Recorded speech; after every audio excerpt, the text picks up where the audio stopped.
ምትክ የለሽ የሰው ልጅ ህይወትን ሲነጥቅ ግለሰቦችን ባዶ እጅ ሲያስቀር የሀገርን ካዝና ሲያናጋ አይተናል። እሳት በቸልተኝነት አሊያም በድንገት አጋጣሚ የሚቀሰቀሰው የእሳት አደጋም በበርካታ ሀገራትም ጊዜ በማይለይ ስፍራ በማይመርጥ ሁኔታ ከባድ ኪሳራ ተመዝግቦበታል። አደጋው ሲከሰት ለሚያጋጥመው የውድመት መጠን ከፍ ማለት ብዙ ምክንያት ቢቀመጥም ቤቶች አሊያም ህንፃዎች የሚሰሩበት መንገድም ተጠቃሽ ይሆናል። ታዲያ እንደ ኢትዮጵያ ተቀባይነት ባለው የአደጋ ደህንነት መከላከያ መስፈርት መሰረት አደጋ ቢከሰት በተጠቃሚዎች ብሎም በአካባቢው ላይ የሚያደርሰውን ጉዳት ሊቀንስ በሚችል መልኩ ህንፃዎችን የመገንባት ልምምድ ምን ይመስላል ሲል ፋና ቴሌቪዥን ጠይቋል። ብዙ ጊዜ ህንፃ ላይ ስንወጣ የገባንበት ሳይሆን የምንወጣበት ራሱ የምንቸገርበት ጊዜ አለ።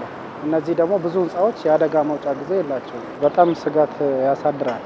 እዛ ላይ ስትወጣ የሆነ ነገር ቢፈጠር በጣም የምትወጣበት ራሱ የሚቸገርበት ጊዜ አለ። ህዝቡ ለወደፊቱ ለሚሰራው ነገር ላይ ትኩረት ተደርጎ ቢሰራ እንደዚህ አይነት ነገር ቢበጅለት በማለት ቢሆንለት ጥሩ ነው ብዬ ነው የማስበው። በህንፃ አዋጁም ላይ የአደጋ መወጣጫ ይባልና እንደ ግዴታ ይቀመጣል ህግ ስለሆነ። ነገር ግን እየተገበርን ያለነው እሳትን የሚቋቋም የአደጋ መውጫ ሳይሆን ምናልባት ተጨማሪ አደጋ ሊያስከትል የሚችል በብረት የሚሰሩ የደረጃ መወጣጫዎች ናቸው። ስለዚህ አሁን ቀላሉን ምሳሌ እንውሰደውና እሳት ቢነሳ በዛ አካባቢ ያለውን ብረቱ ነው ቶሎ የሚያቀልጠው ወይስ ኮንክሪቱ ነው ብለን ብናስብ ማንም ሰው በቀላሉ መገመት ይችላል። በተለይ አዲስ አበባ ላይ ደህና ነው። ብዙዎቹ የአደጋ ጊዜ መውጫ አላቸው። ነገር ግን ስታንዳርዱን የጠበቀ አይደለም። አደጋውን ለመከላከል የሚያመች ሳይሆን ለፎርማሊቲ የተሰሩ ናቸው። በእሳት አደጋ አማካኝነት ሊደርሱ የሚችሉ ኪሳራዎችን መቀነስ ከተቻለም መቆጣጠር እንዲቻል የህንፃ ስራዎች ከንድፋቸው ጀምሮ አደጋን ታሳቢ እንዲያደርጉ ይመከራል። በተለይም የአደጋ ጊዜ መወጣጫዎች ከተለመደው ብዛት ተጨማሪ መወጣጫዎችን በህንፃው ንድፍ ላይ ማካተት ተገቢ ነው። የምንሰራቸው የዲዛይን አይነት ትልቁን የእሳት አይነት መቋቋም በሚችል እሳቤ ውስጥ ነው የምናስገባው። ለምሳሌ ኖርማሊ ወረቀት ቢነሳ አንዱ ቀላል የእሳት አይነት ነው። በኬሚካሎች የሚነሳ ካለ ደግሞ የእሳት አይነቱ እየጨመረ ይሄዳል። ጋዞች አሉ። እነዚህን ሁሉ ታሳቢ አድርገን ቱ ዘ ማክሲማም ግን የትኛው የእሳትን አይነት ብለን ስናስብ ትልቁ ወይም አደጋ ሊያስከትል የሚችለውን የእሳት አይነት መቋቋም የሚችል ግንባታ ነው ሁሌ የምንሰራው ማለት ነው። ተጨማሪ ደረጃ መወጣጫ መስራቱ ምንድነው?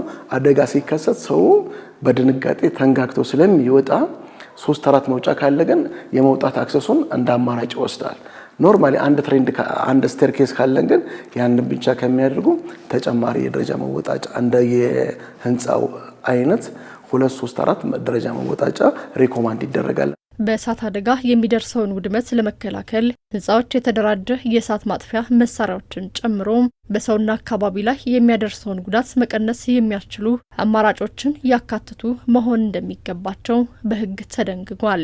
ስለሆነም የኢትዮጵያ ኮንስትራክሽን ባለስልጣን ይህንን መስፈርት ባላሟሉ ባለቤቶች ላይ አስፈላጊውን የእርምት እርምጃም ይወስዳል። በየህንፃዎቹ ላይ ደግሞ እንደየእሳት አይነቶቻቸው እሳቶቹ ወይም አደጋዎቹ ቢከሰቱ በምንድነው ልንከላከል የምንችለው ብለን ስናስብ አንደኛ ማልቲ ፐርፐዝ የሆኑ ምናልባት አይተሻቸው ከሆነ የእሳት ማጥፊያ ፋየር ኤክስቲንጉሸሮች ይሰቀላሉ። እነዛ ማልቲ ፐርፐዞች ናቸው። የኤክስፓየር ዴት አላቸው። በየአመቱ መታደስ አላቸው። የጊዜ ይቀመጥላቸዋል። አንዱ ለህንፃው አገልግሎት የፍቃድ መነሻ የሚሆነው እነዚህ አሁን እሳት ቢከሰቱ ማጥፊያዎቻቸው ምንድናቸው የሚለውን ታሳቢ አድርጎ ለሚሰራ አካል ብቻ ፍቃድ ይሰጣል።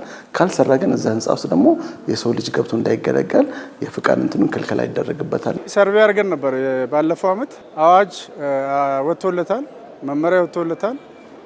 በተለይ ከተማ አስተዳደር አካባቢ አተገባበር ላይ ችግር አለ።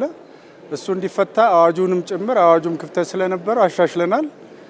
1356 አሁን ዘንድሮ የታወጀ አለ። እሱ ወደ ስራ ሲገባ ያርማል።